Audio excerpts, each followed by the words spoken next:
So I was looking into your background. I thought we could start here. Can you give me your best Brian Kilrea story?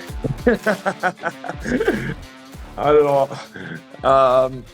He was awesome. Obviously, very intimidating when you first get there. I bet. Scared, but what a great human being, and was able to play 3 years for him, and just learned so much about work ethic and compete level, and coming to the rink every day. Just a wonderful man. He still comes to see me every game that we're in Ottawa. Um, Talks about me. He goes, "Don't think I didn't know you were going out your billet's bedroom window." I knew back then. He says it every time I see him. Just very, very fortunate to be able to play for a man like him. That's awesome. I imagine you guys you just wrapped up practice. How was your skate today? Yeah, it was awesome. Real good. We've had a lot of games here since the break. So it's been pretty light. We did skills yesterday. Skating coach Kathy McElwain. She does a tremendous job with our guys, and then we got back at it today and had a good solid hour practice, and uh, practice tomorrow, and then get ready for tough schedule. You guys are 9-1 in your last 10. You're headed into the sort of the back nine of the season right now. At this stage, what are some of the details that you're really focused on with your team? We've really just focused honestly on three things that I found. Obviously, coming in here this year, with my first year, and the team took a step back last year. We had to get the goals against down. So just honestly, just talking about our D zone, our breakouts, and our tracking rules, and really just perfecting those three things for us has been huge, and we've had total buy-in from the players. They love it, and so really we're just talking about stuff away from the puck, and sooner we get the puck back, we can create offense, and they've really bought in. So just to highlight, last year, the Spitfires gave up 360 goals on the year. So that's over 5 per game. You've cut that down considerably. But when you look at those three areas, D zone, breakouts, tracking, when you first came in from a teaching perspective, where do you start? Is there sort of a chicken before the egg? Yeah, just I built a package. Through teams that I've coached before, through NHL teams that we wanted to that I believed in. Talk with Billy Bowler, our general manager, and really just defining those, giving them. We had a huge video package for the kids, and then a booklet, and just sort of worked stage at a time, right? So like the first couple of days, it was just all our breakouts, whether it's set breakout, where we want our guys position with time, without time, and just really teaching, the inside skills of each of those for each of our position players. And then same thing with D zone, just broke it down to low coverage, and then into high coverage, and our tracking rules, not giving up odd man rushes it was huge for me, and um, just tracking the puck as hard as we can, reloading, getting above always, and like I said, man, these kids have bought in 100%. You mentioned that you start with the breakout. Is that something that you would recommend to coaches, that when you talk about your own zone, is to start with your breakout and how you're going to exit, and then ultimately that's probably the best defensive strategy you can have is getting the puck out efficiently.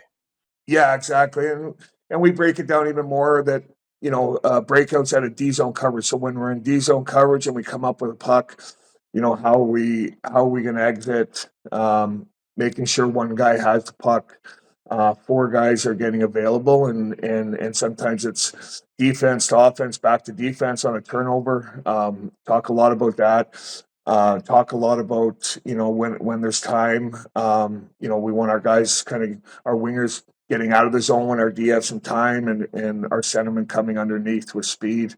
Um, a lot, honestly, has been there's a lot of teams that are pinching now in our league, and teaching our wingers to come back to the puck, sort of push their D out and then come back to the puck and hit our weak side D. Those things have been huge for us.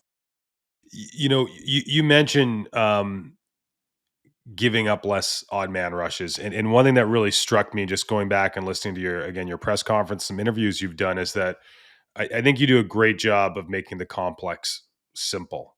Case in point, we gotta eliminate goals against. We're just real simple. We're just gonna eliminate odd man rushes against. Is that something in a world of analytics where you can measure just about anything? Yeah, Is there maybe some wisdom in that to say, hey, for especially if, I think of youth coaches to say, hey, everybody can track odd man rushes, whether it's the yeah. backup goalie, a parent in the stands, an assistant coach. It's something as simple as that. Focus on that, and maybe that's the route to getting your kids to playing better defense. Yeah, I agree with you 100%. And obviously with, we have the video coaches and we're all tabbing, different sort of things. But that's one of my key points, is not giving up odd man rushes. And that comes, all three forwards just always concentrating on being above the puck. Um, especially two for sure. I don't mind one guy being underneath it, but and then just making sure that when we're going to pinch, that we have F3, so our D are always shoulder checking and scanning the ice where our guys are. But yeah, just making sure that you're tracking everything that you do. From a coach's standpoint, and having guys, your video coach, or even like you said, a goalie, your backup goalie, or a parent, just tracking what's important to you, so that you can make sure that we all think that we see everything that's going on the ice, and we don't at the end of the day. And the more help is obviously great. You've referenced that there's two games. There's the game when you have the puck, and the Yeah. game when you don't have the puck. How do you sell the game when you don't have the puck to your players? Yeah, I just said, guys have, obviously they scored last year, but you can't win at any level um, when you're not on the same page without the puck. So I think having 5 and 6 guys on the same page, knowing exactly each guy's positioning and what they need to do, um, understanding the ins and outs of that for sure is huge. And it's guys, the harder we check, the quicker we get the puck back, and then you guys can go have some fun in the offensive zone. Well, you guys were picked to finish 16th overall in the league in the OHL preseason poll. You're obviously performing well above that, but there's clearly a sense of belief in your players. How do you instill that belief in a young group, and how much does maybe building um, competence defensively feed into that? Yeah, you know what? It's a great question because obviously the guys that came back from last year, and um, there was a bunch of trades, and Windsor had gone in 2 years in a row before that. Brought in Shane Wright, so you're giving up a lot of picks and young Yeah. players, and so bringing them in and just saying, guys, we can score, and we have the skill and the talent. It's just getting everybody on the same page, away from the puck. And honestly, it started from day one. We talked about those three things, and that's it.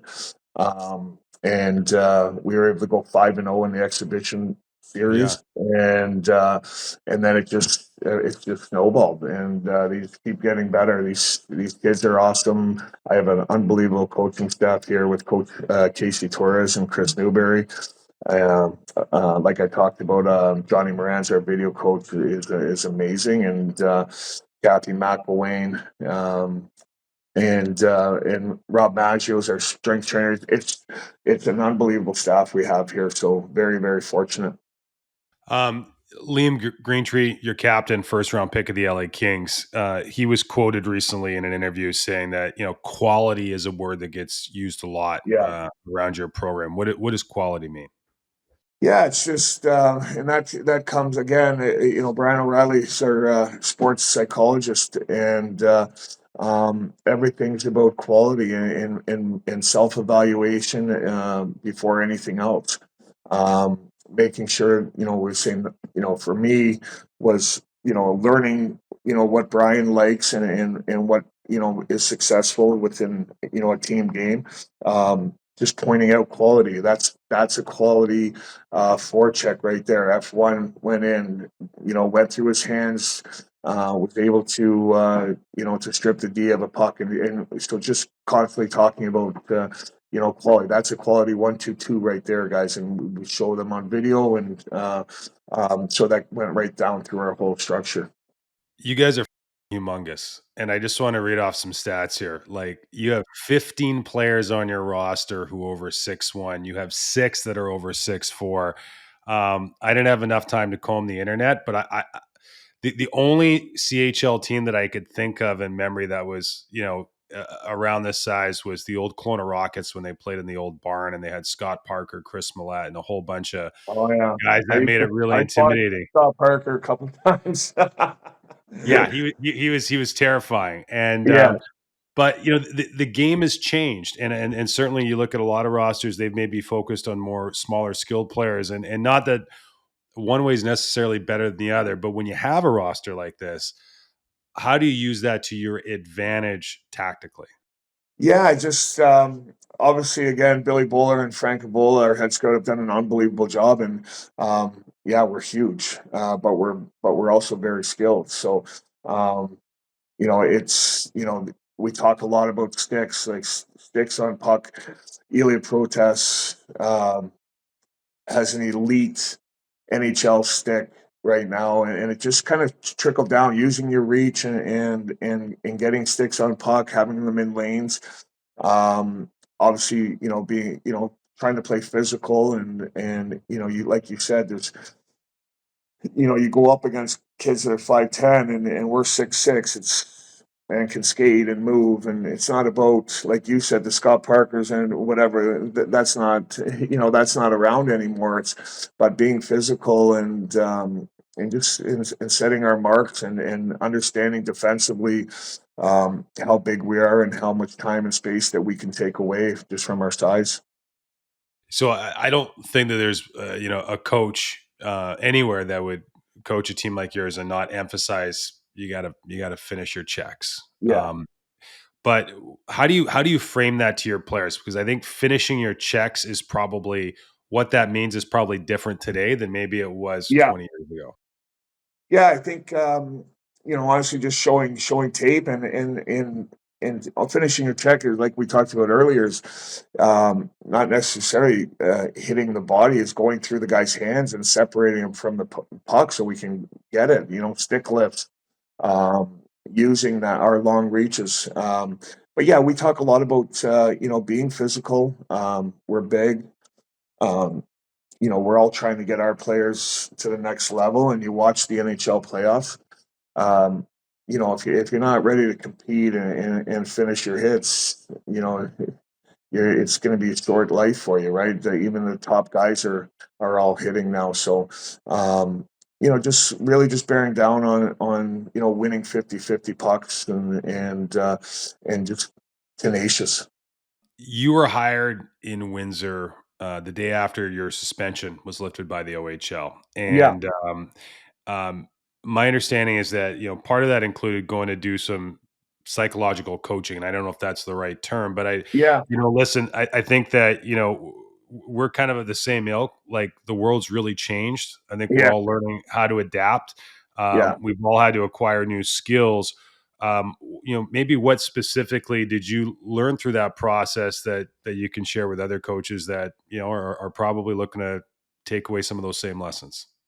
Yeah, like honestly, it's obviously mine had nothing to do with a player. It was another staff member, and but the world's changing, and self-evaluation and internal psychology. And I finished 30 hours of sports psychology, and man, I wish I did it a long time ago. I wish every coach would go through this because it's made me, a better father, a better friend, a better coach, and I give a lot of credit to Brian O'Reilly, and he's really helped me, become a better person.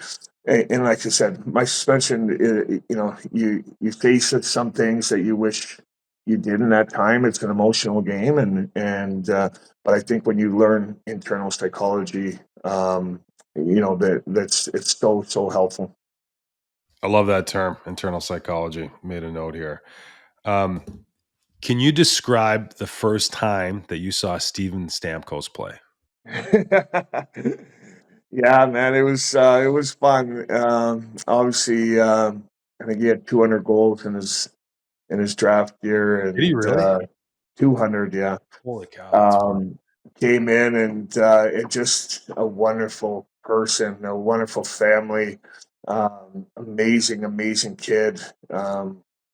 Could have been wore a letter as an underage. Just everything was about team and having everybody together.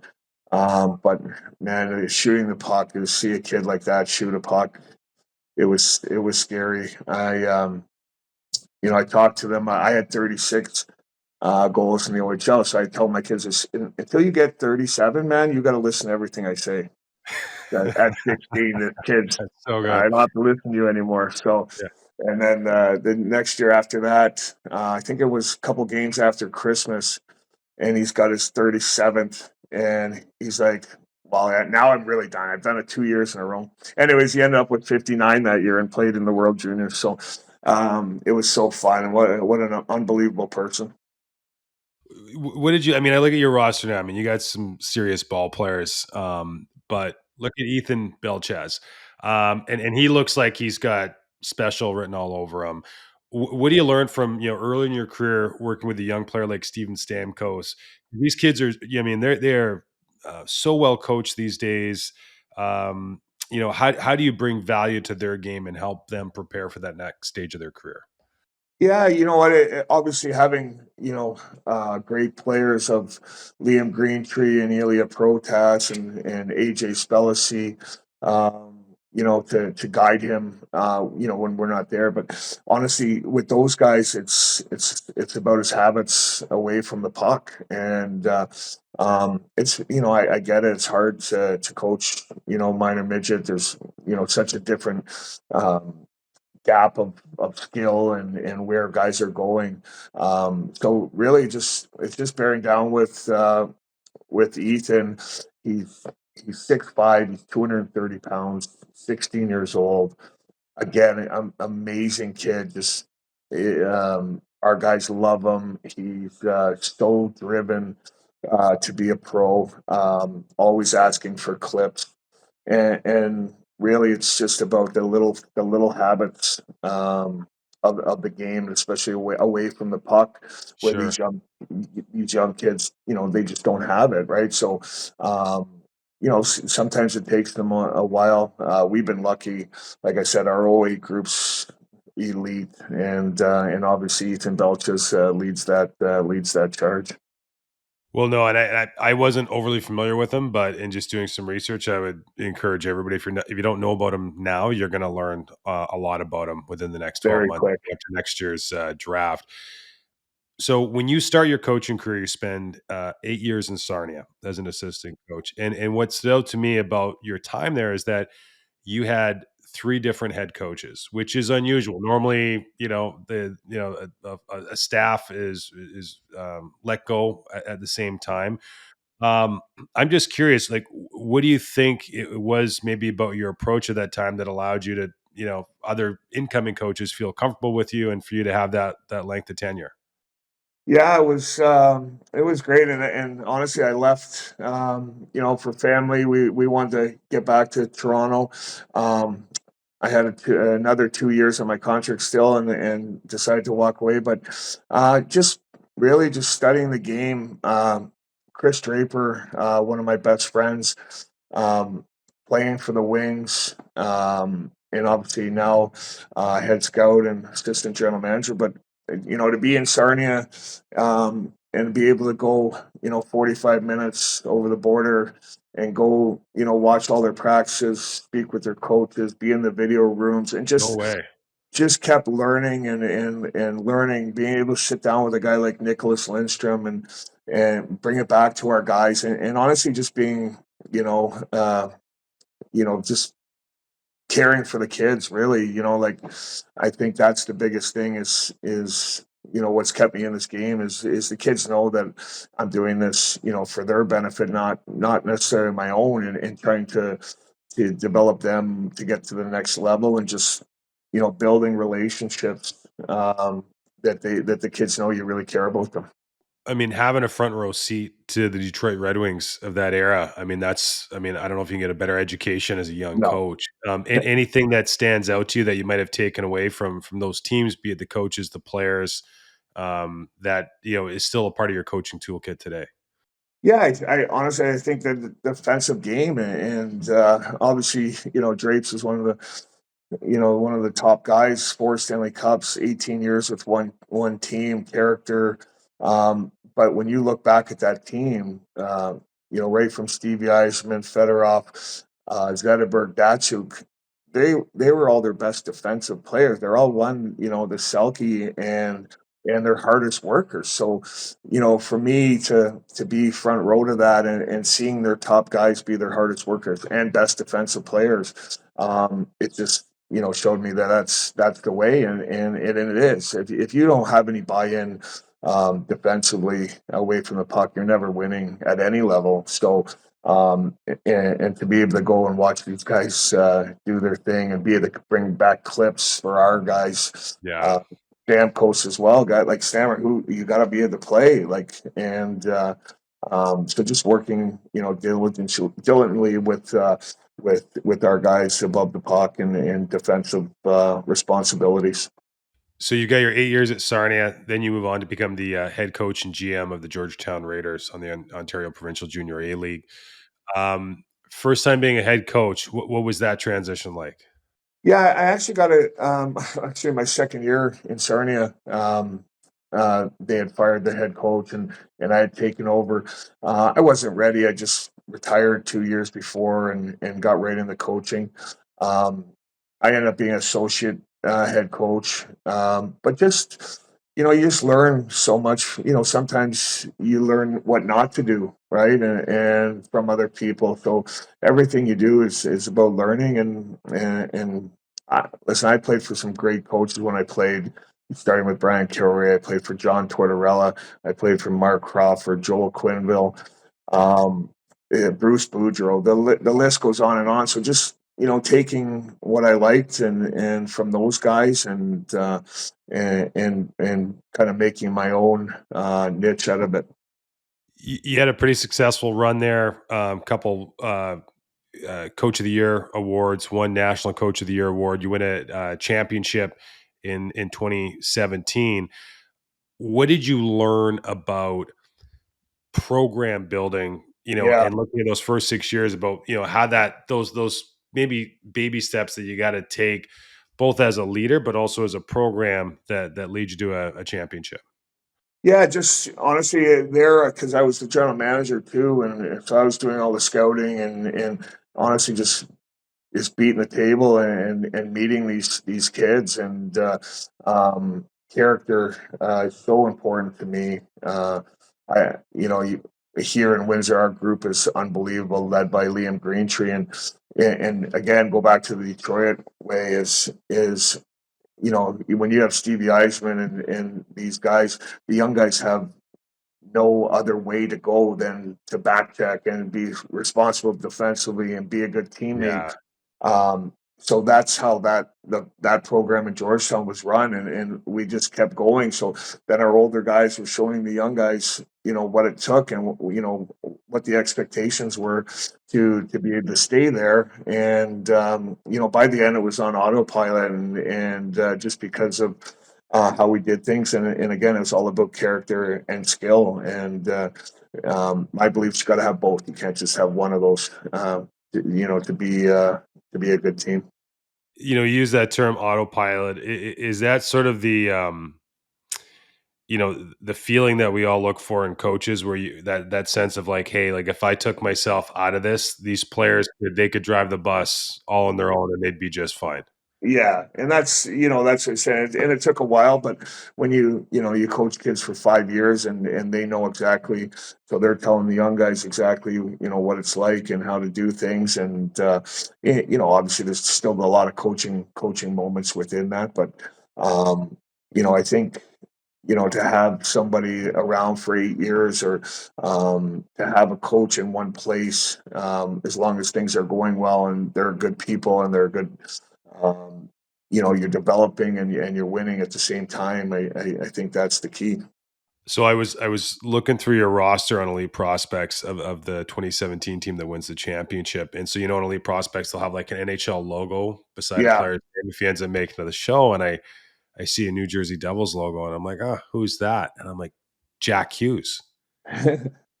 I had so I gather you called him up, so he would have been what, 15 at the time? 15. Yeah. Yeah, and you called him up for some playoff games. Yeah. Talk to me about Jack Hughes as a 15-year-old. Man, he was 129 pounds, and No way. so it was affiliated him, and so when you're affiliated, you can only play up to 10 games. But when your team gets knocked out, so he was with the Marlies, they got knocked out. He could play full time for us. And we had a good team, and so this kid comes out, and man, he's just electric, and um, but I got a good story for that. We were playing against Oakville and Georgetown were tough, really tough series.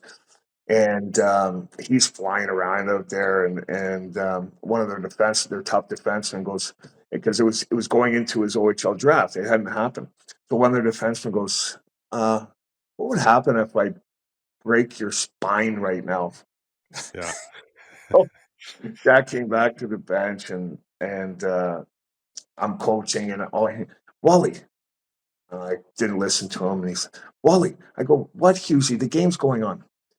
Their defenseman just asked me what would happen if he broke my spine. I said, "Husey, they can't catch you, man. Don't worry about it." No but kidding. That's but amazing. he'd never seen that. He was 15 playing against 20-year-olds. But yeah, amazing story. We actually had 3 15-year-olds playing for us that year, and No way. ended up winning the league. And then went to the Dudley Hewitt and lost 2-1 in the finals there. But yeah, it was a lot of fun.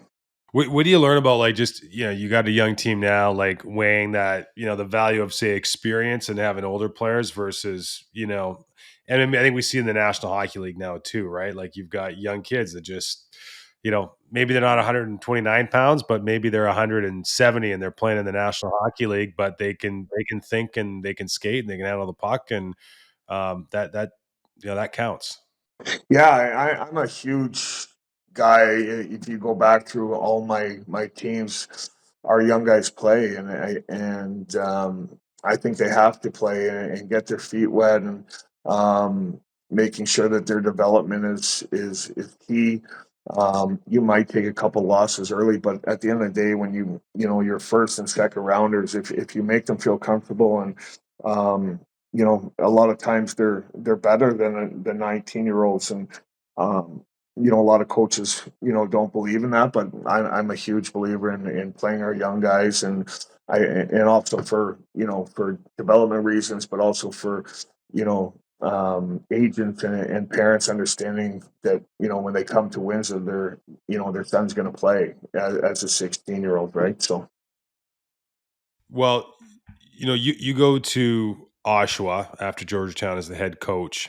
And then, following 3 seasons there, you go to Owen Sound. The one thing that really jumps out is like every one of your teams has been competitive. And in junior hockey, I mean, listen, like all coaches look good when they've got talent on their roster. That helps. And you need a few bounces to win a championship. I think we can yeah, all appreciate that. But I think there's also something to be said for, especially in the cyclical nature of junior hockey, to put up a team that can go out and compete night after night, that says a lot. What are maybe some of the fundamental pieces? I mean, you've obviously talked about the value you place on defensive hockey, but what might be some other pillars that you stress that allow your team, again, regardless of the talent, to go out and just compete night after night, season after season? Yeah, I think, obviously the structure away from the puck has always been key for me, but the character, um, building those relationships, but outworking every team and working extremely hard in practice. And I'm a huge guy with, what you do in practice is what you're going to do in the game. And so I've always practiced extremely hard.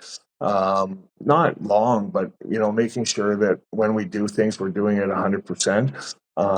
And again, it comes down to the habit and learning how to win. And you go through the season with young guys and talking about game management.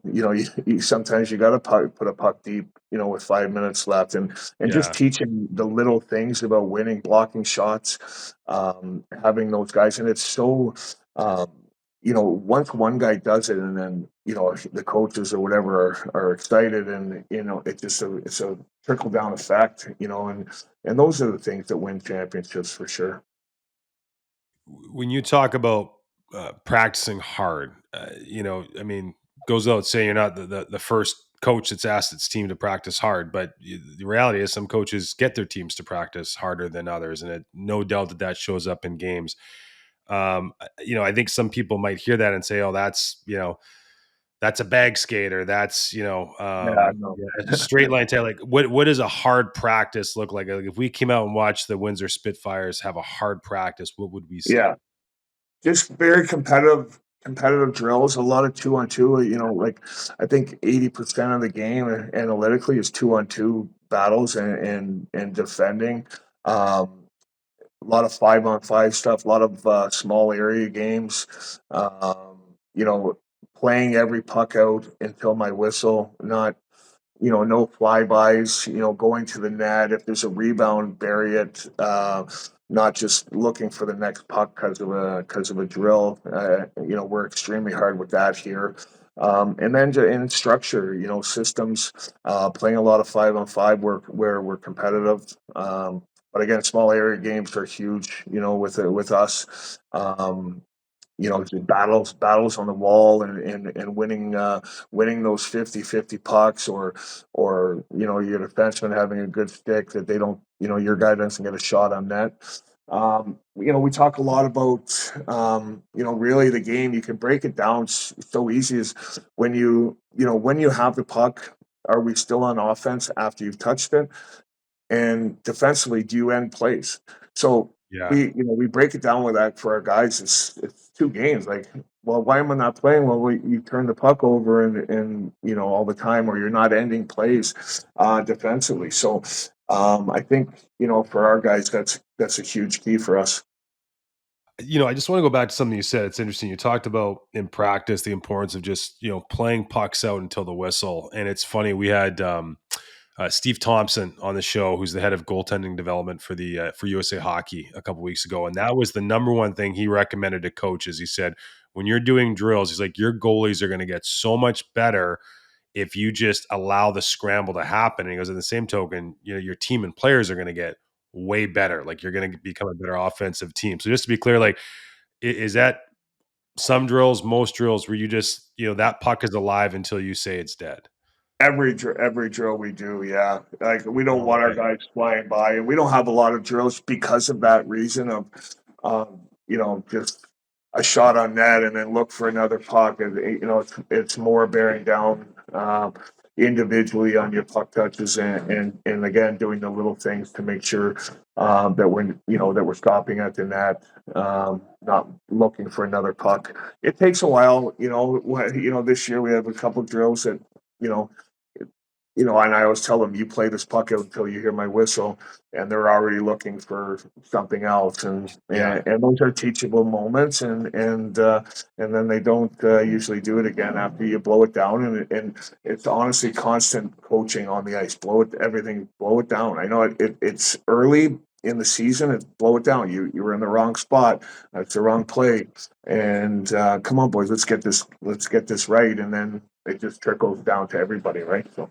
Yeah, and I guess part of that is, just looking with the end in mind, that I'm sure that once you get to this year that, you might slow things down early on, but with the goal of saying, hey, we're going to be humming and going 100 miles an hour Yeah. once we all figure this out and how we operate. Yeah, exactly, Love that. and that's I give our guys credit, and um, we try to make everything fun around here as well. It's not yelling and screaming. We're having fun. We're doing a lot of team stuff, and I just honestly I believe that if the players know that you care about them as people, that they'll do whatever they can to make themselves better and to be a better teammate.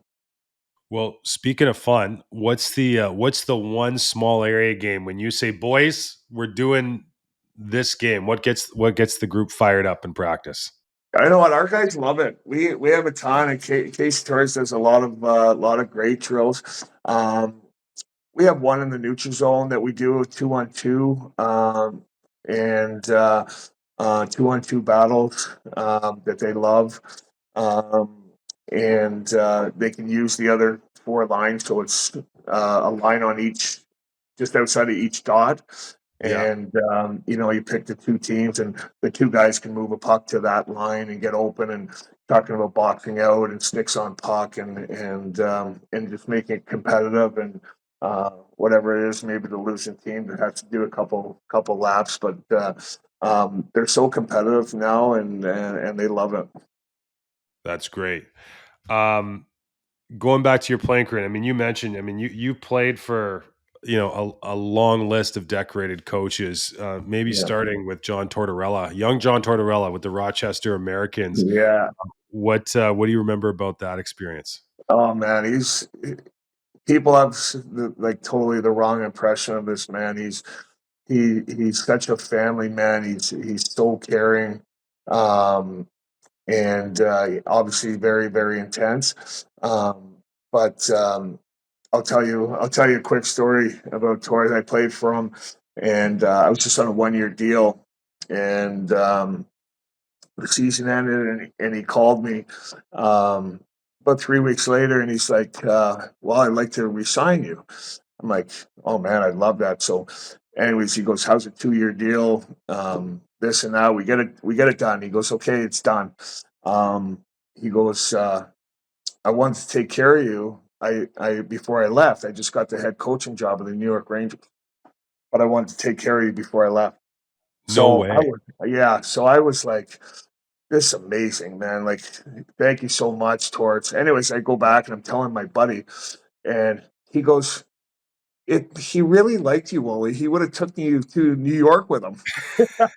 I go, "That's a good point. That's a good point." But I was older at the time. But yeah, I just such an amazing man. I love playing for him. That's great. What about someone like, say, Bruce Boudreau, who I sense was very much a great coach to have, particularly if you were offensive minded. Yeah, and at that time I wasn't, but he was great with us. A lot of fun, more relaxed. And like you said, a lot of skill.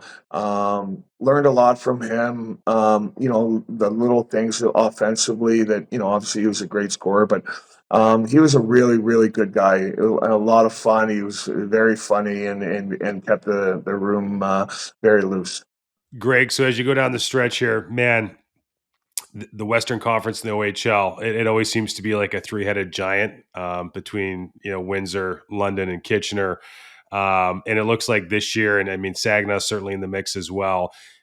It looks like it's going to be a battle to come out and go to the OHL final. What needs to go right for your team to reach the uh, Yeah, yeah, pinnacle? just honestly, we talked about just, getting better every day, and making sure our habits are good, and obviously, London has 13 NHL draft picks, right? So Yeah.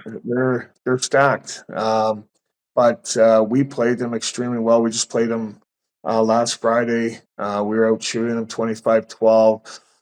We played 50 minutes of great hockey and had a couple of young mistakes and ended up in the back of our net. But you know, our guys came out of that, they were like, "Coach, we can beat these guys." And I'm like, "Yeah, you're right, you can." So obviously, a lot of things are going to have to come into place to do that. They're extremely well coached. They're an older team, and they have top end skill, right? And but like you said, if we can defend and find our way to their net, then who knows what happens? But I like our chances right now, and especially if we just keep getting better every day. Love that. Before I let you go, any just for our audience, any books, resources that you've tapped into over the course of your career that have been helpful, coaching Not wise? not so much, but honestly, I think if what we go back to before is that sports psychology and internal psychology for coaches and self evaluation. It's changed my life, and anything that you can do to speak with somebody or read books about that, it's going to change your life. And I'm so thrilled and happy and proud of myself of the person I've become just even after going through that. So if like I said before, if I would say anything to anybody, especially with the way this world is right now, one thing wrong out of your mouth, you can be in a lot of trouble. And I think learning internal psychology is huge for the coaching world. Well, listen, man, I really appreciate you saying that. Again, I think we all need to hear that, and that's incredibly helpful. Greg, thanks for joining us, man. Best of luck to you in the Spitfires, and we'll catch up soon. Thanks so much for having me, guys. It was a lot of fun.